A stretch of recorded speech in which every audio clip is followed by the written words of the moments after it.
Welcome to The Explainer. Today, we're diving into the First Crusade, and it all really comes down to one big question about one man, Pope Urban II. Was he this grand master architect pulling all the strings for this holy war, or did he just, light a match and watch the whole thing explode? You'll see this argument a lot. Historians, like Matthew Panetta here, put Urban right at the center of the story. The idea is that he was the guy, the one who somehow convinced a totally fractured continent to go to war. It's a powerful argument, but the real question for us is, how much control did he actually have? Was he conducting an orchestra, or did he just start a riot? All right, here's our game plan.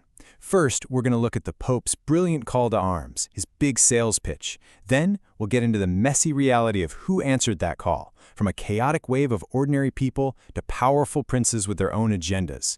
We'll follow the brutal path to victory before circling back to deliver our final verdict on Urban's real role in all this. Okay, let's start at the beginning.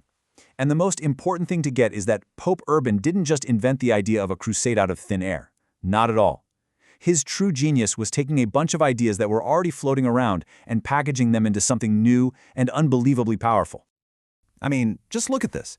This quote isn't from Urban, it's from Pope Gregory VII, a full 20 years before the First Crusade. He tried to rally support to help the East, but his call just fizzled out. Nothing really happened.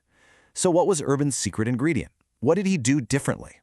Well, to get at his genius, you have to understand this one core concept, penance.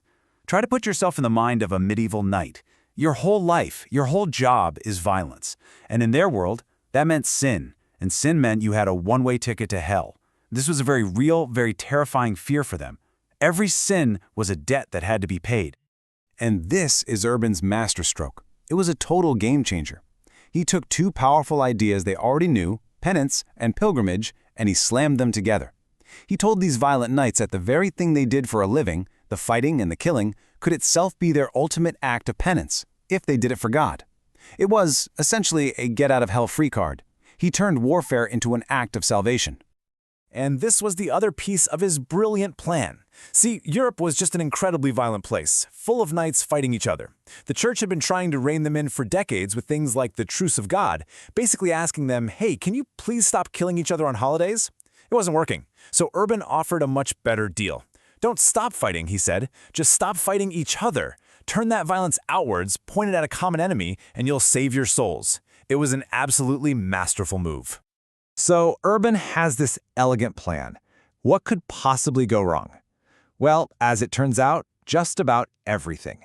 Because his message was almost too successful. He wanted a disciplined army of nobles. What he got first was something else.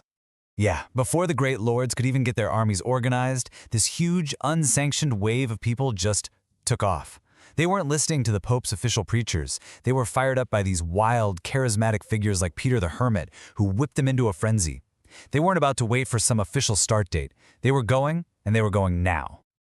This was not the holy army Urban had imagined. Not even close. The so-called People's Crusade carved a path of destruction across Europe. They attacked Christian cities for supplies and carried out these horrific massacres of Jewish communities. Their religious zeal just boiled over into fanaticism, and in the end, they were totally annihilated by the Turks, a complete disaster before the main army even left home. And what's really fascinating is that some writers, at the time, didn't see this as a tragedy at all. Chroniclers like Albert of Aix saw it as God's judgment. They believed these people failed because their motives were corrupt, that this was more about greed and looting than divine justice. It's a sign that even then, people saw a huge gap between the Pope's idea and the ugly reality. Okay, so that was the chaotic warm-up act. What about the main event, the official crusade led by the great princes? Surely their motives were pure, right? Well, let's take a closer look. When you look at the major leaders, it gets really complicated. You have Raymond of Toulouse, a genuinely pious man, but also the richest guy there who clearly wanted to be in charge.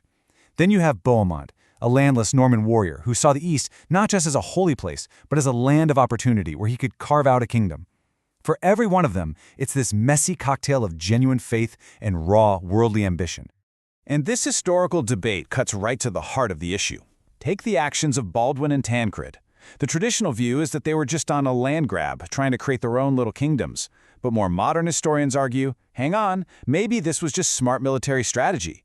Maybe they were securing supply lines, which the army desperately needed. So was it ambition or tactics? The real answer is probably yes, it was both. So let's recap. We've got a movement that started with a chaotic mob, followed by an official army led by a bunch of bickering, ambitious princes. How on earth did this dysfunctional group actually manage to succeed and capture Jerusalem? Well, it was an absolute meat grinder of a journey. After an early victory at Nicaea, they were nearly wiped out at Dorylaeum. And then came the siege of Antioch, an 8-month nightmare of starvation and disease that pushed them to the absolute limit of human endurance.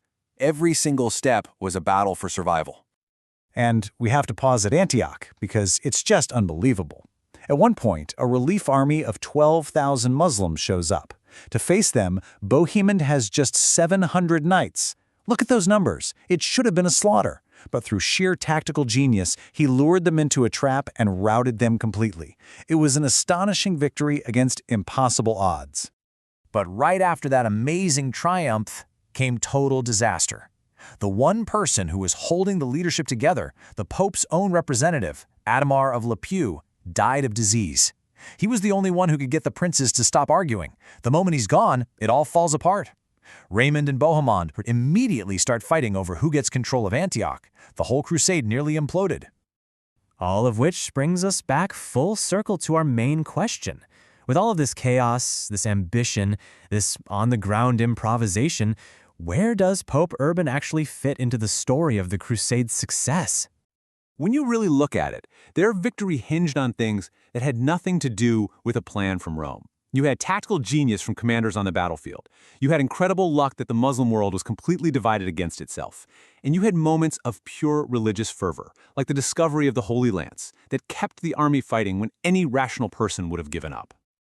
So let's land the plane here. Was Pope Urban the master architect he's so often made out to be?